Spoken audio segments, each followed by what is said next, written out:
बिस्मिल्लाहिर्रहमानिर्रहीम। रब इश्रह ली सदरी वयस्सिर ली अमरी वाहलुल उक़दतम मिन लिसानी यफ़क़हू क़ौली। मेरे बच्चों, रमज़ान का महीना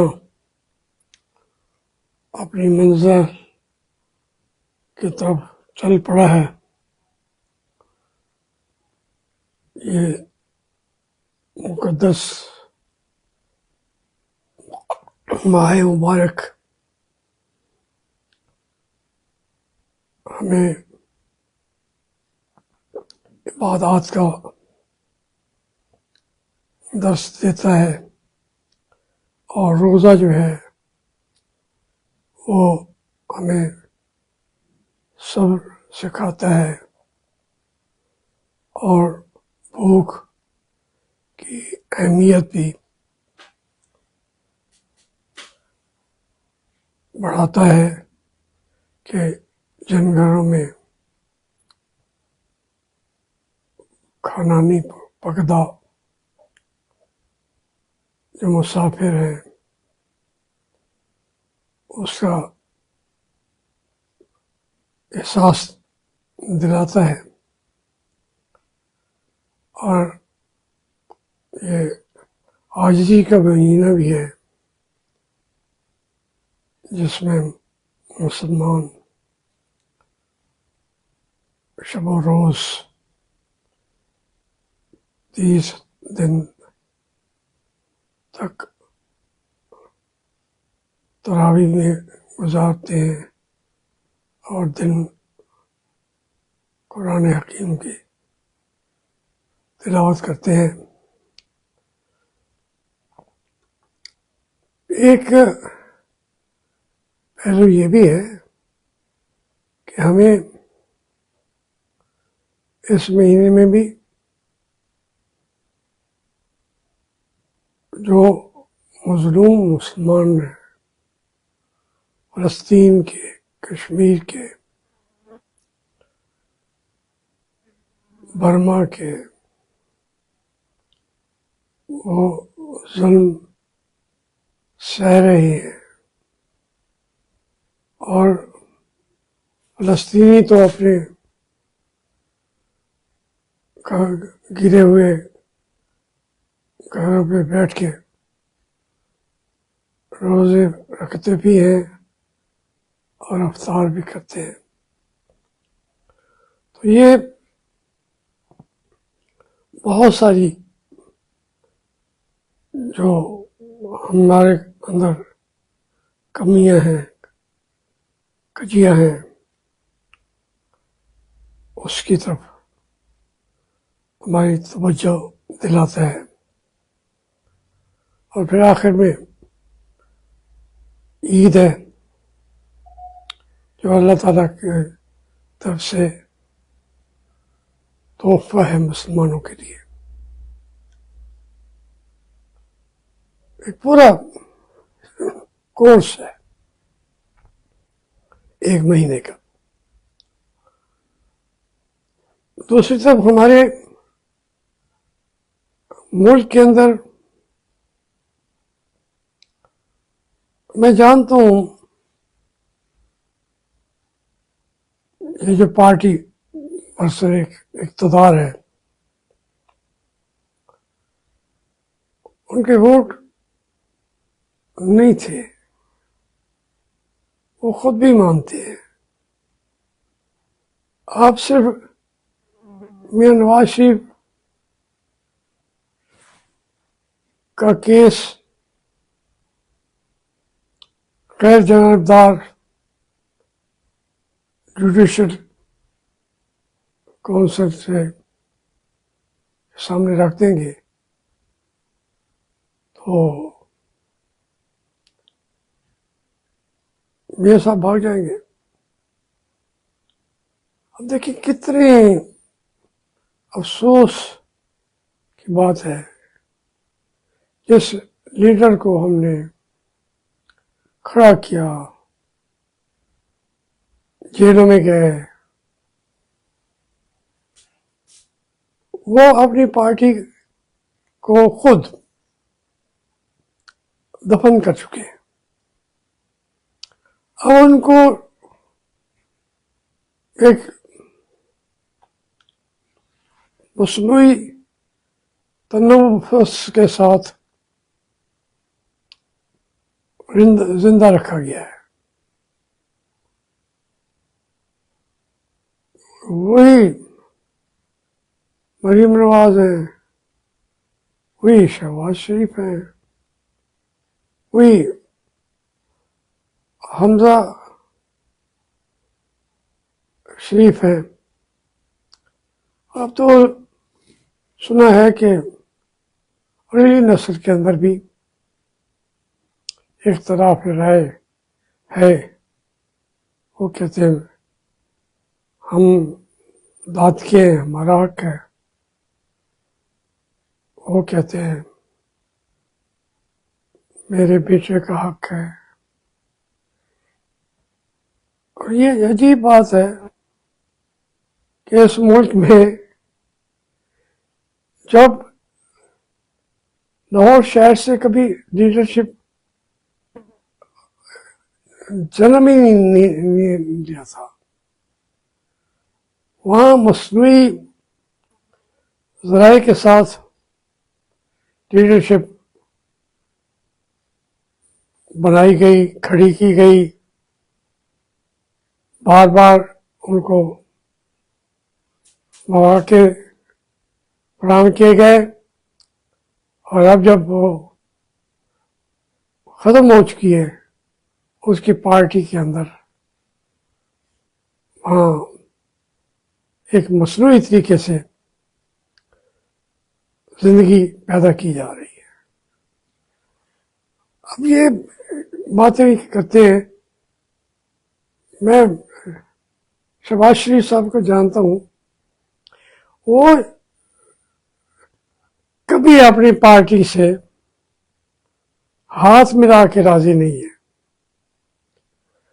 اس کو اب بھی موقع ملے گا، کبھی نہیں ان کے ساتھ بیٹھے گا، باتیں کرے گا. ہم جیسے تو چونکہ بالکل زوردار تھے، ہم تو اپنی بات اس کو سناتے بھی تھے، ڈانٹتے بھی تھے، لیکن وہ ہمارے سامنے سر جھکا کے بیٹھ جاتا تھا.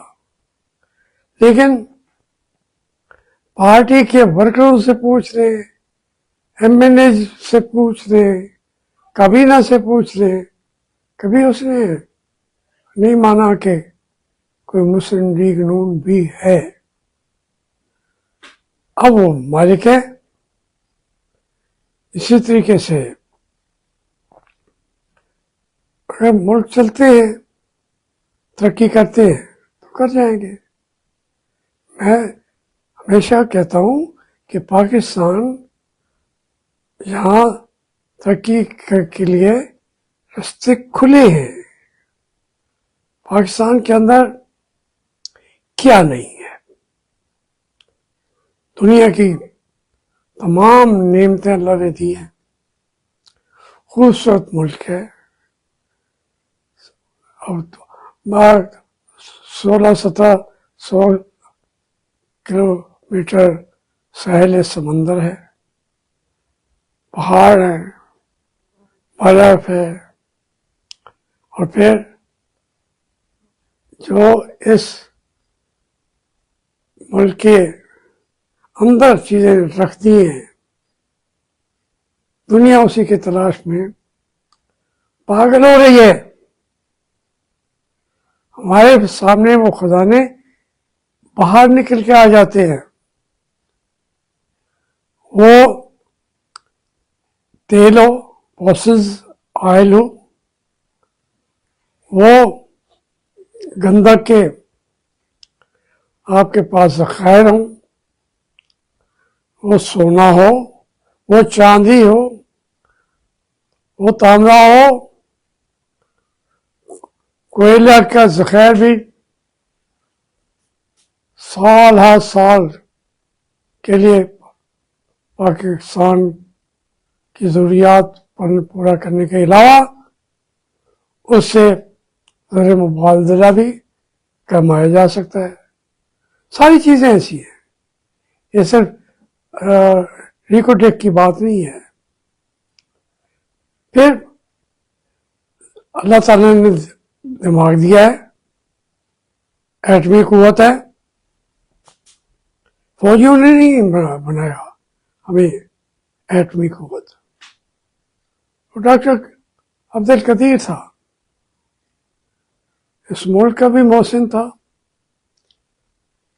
मेरे पर तो वो बहुत शफकत फरमाते थे, मेरे बारे में बड़ी उन्होंने इंटरव्यूज दिए, लेकिन पूरे पाकिस्तान के लिए, पूरे आलम इस्लाम के लिए वो इसराइल के खिलाफ एक दीवार बन के खड़े हो गए थे, एक अकेला आदमी। उसको सब चीज़ों को लूट लिया है हमारे जर्नैलों ने, लूट के खा गए।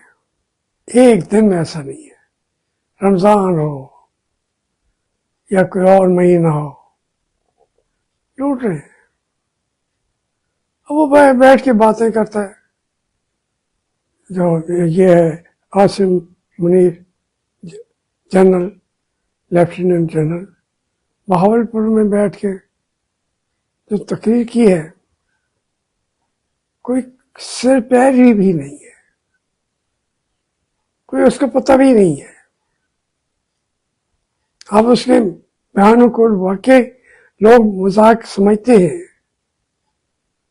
और इसका उसने कल एतराफ़ किया है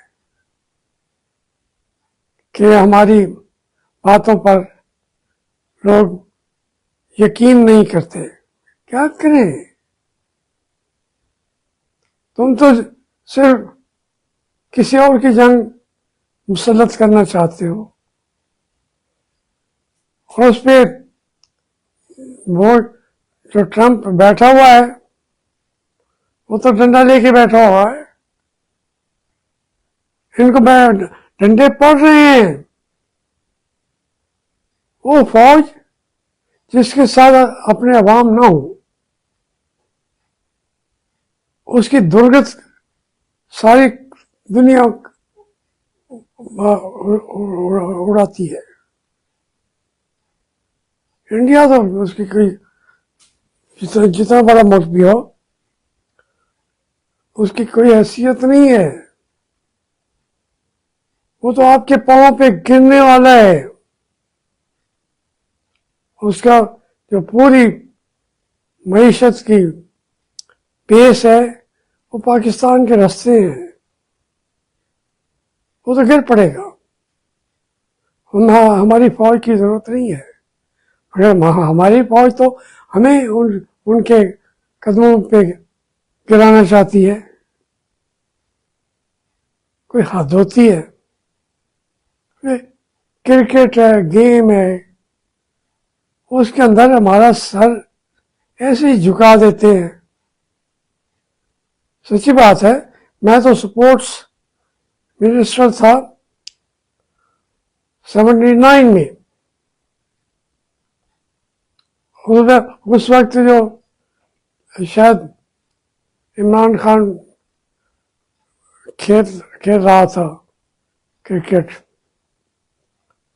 तो उसके जो मैं मिनिस्टर था, तमाम स्पोर्ट्स के मामलात का पता रखना पड़ता था। लेकिन हमारा अब जो वजीर दाखिला भी है, ये नकवी साहब, और वो चेयरमैन क्रिकेट बोर्ड भी है। नतीजा क्या निकला? 14 अरब रुपया स्टेडियम पे लगा दिया है, और वही पुरानी कुर्सियां, वही पुरानी छतें, एक बारिश ने सारा पोल खोल के रख दिया है। कोई بات سیدھی نہیں ہے. اور اس کے بعد روز پریس کانفرنس کر رہے ہیں کہ ہم نے جی 1.25 پہ ہم نیچے لے آئے ہیں ماشاءاللہ. لیکن یہ آپ نہیں لائے، نہ لا سکتے ہیں. یہ پاکستان ہے. آپ تو اپنے حلقے کے اندر بھی منہ نہیں دکھا سکتے. ملک پر اتنے احسانات نہ کریں کہ آپ کے احسانات ہماری گردن نہ لے جائے. مہربانی.